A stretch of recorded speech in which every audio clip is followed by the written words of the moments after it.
السلام علیکم ورحمۃ اللہ وبرکاتہ۔ عزیز ساتھیو، قرآن کریم کے معنی مراد کو متعین کرنا اور اس طریقے سے نبی کریم صلی اللہ علیہ وسلم کے احادیث کے معنی مراد کو متعین کرنا،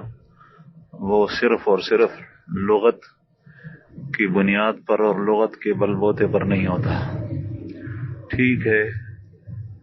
اکثر الفاظ ایسے ہوتے ہیں کہ جو لغت کے ذریعے سے حل کیے جاتے ہیں، لیکن بعض الفاظ کے معنی وہ مراد نہیں ہوتے جو شارع کے مراد ہوتے ہیں۔ قرآن کریم میں جو اللہ تعالیٰ کے مراد ہے اور احادیث میں جو نبی کریم صلی اللہ علیہ وسلم کے مراد ہے، اس کو اصطلاح کہتے ہیں۔ ہر قوم کی اصطلاح الگ الگ ہوتی ہے۔ اس طریقے سے قرآن کریم کی اصطلاح اور شریعت کی اصطلاح الگ ہے۔ مثلا میں ایک مثال بیان کرتا ہوں کہ صلاۃ عربی زبان کا لفظ ہے، اس کے معنی لغت عربیہ میں جس کو ڈکشنری کہتے ہیں، صلاۃ کے معنی ہیں دعا، اور شریعت کی اصطلاح میں اور قرآن کریم میں اقیم الصلاۃ، اس قسم کی جتنی بھی آیات آتی ہیں تو اس کے اندر صلاۃ کے یہ معنی مراد نہیں، بلکہ صلاۃ کے جو معنی مراد ہے وہ نماز کے ہیں، جس کو ہم نماز کہتے ہیں۔ اس طریقے سے زکوٰۃ کے معنی لغت میں پاکی اور طہارت کے ہیں، لیکن قرآن کریم کے اصطلاح میں اور شریعت کی اصطلاح میں زکوٰۃ سے مراد یہ معنی نہیں، بلکہ زکوٰۃ سے مراد صدقے کی ایک مخصوص قسم ہے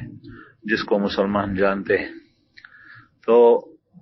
قرآن کریم کے معنی اگر کوئی شخص نری لغت کی بنیاد پر حل کرنا چاہے تو وہ خود بھی گمراہ ہو جائے گا اور دوسروں کو بھی گمراہ کرے گا۔ اس لیے بعض لوگوں نے کتابیں لکھی ہیں اور انہوں نے اپنے سامنے قرآن کریم کو رکھا یا رسول اللہ صلی اللہ علیہ وسلم کے احادیث کو رکھا، اور وہ خود بھی گمراہ ہوئے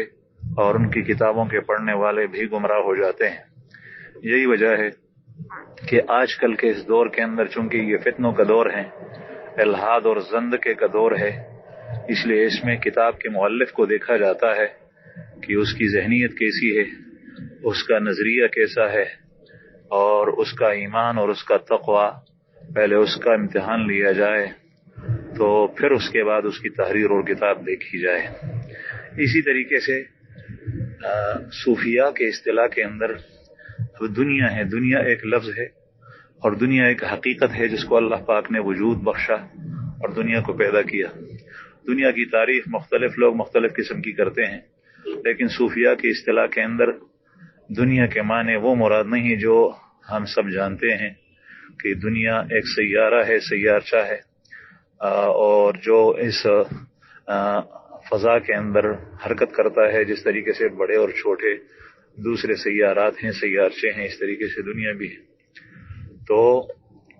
صوفیاء کے نزدیک دنیا کے معنی یہ نہیں۔ صوفیاء کے نزدیک دنیا کے معنی یہ ہیں کہ ہر وہ چیز جو تجھے اللہ جل شانہ کی معرفت، اللہ کی عبادت اور بندگی اور اللہ کے ساتھ تعلق قائم کرنے میں روکے اور اس میں رکاوٹ ڈالے اور غفلت میں مبتلا کر دے اور اس سے دور رکھ دے، تو یہ تیری دنیا ہے۔ چنانچہ فارسی کا ایک بیت ہے، کیست دنیا از خدا غافل بدن، نئے زمین و نقر و فرزند و زن۔ دنیا کیا چیز ہے؟ شاعر پہلے یہ سوال کرتا ہے کہ دنیا کیا چیز ہے، کیست دنیا از خدا غافل بدن، اور پھر خود ہی جواب دیتا ہے کہ دنیا یہ ہے کہ اللہ جل شانہ سے آدمی غافل ہو جائے۔ نئے زمین و نقر و فرزند و زن، یہ دنیا نہ زمین کا نام ہے اور نہ سونے اور چاندی کا نام ہے اور نہ بیٹوں کا نام ہے اور نہ عورت کا نام ہے۔ یعنی یہی چیزیں جس کو عام طور پر اللہ کی بندگی میں رکاوٹ سمجھا جاتا ہے، اگر یہی چیزیں اللہ کی بندگی میں رکاوٹ نہ ڈالے تو یہ دنیا نہیں ہے۔ مثلا مال و متاع کو لوگ دنیا کہتے ہیں، لیکن اگر یہ مال اللہ کی رضا اور خوشنودی کا سبب بن جائے تو یہ دنیا نہیں بلکہ اس پر اجر ملتا ہے۔ عام طور پر عورتوں کو دنیا کہا جاتا ہے، لیکن اگر یہ عورت کسی کی نیک اور صالح اور ایماندار ہو اور جو ایمان اور دین میں اس کے ساتھ تعاون کرے تو یہ دنیا نہیں ہے، بلکہ اللہ جل شانہ کی رضا اور خوشنودی کے حاصل کرنے اور اللہ کی بندگی کرنے کا ایک ذریعہ بنتا ہے۔ جس طرح حدیث مبارک میں بھی آپ صلی اللہ علیہ وسلم کا ارشاد مبارک ہے کہ خیر متاع الدنیا المرأة الصالحہ،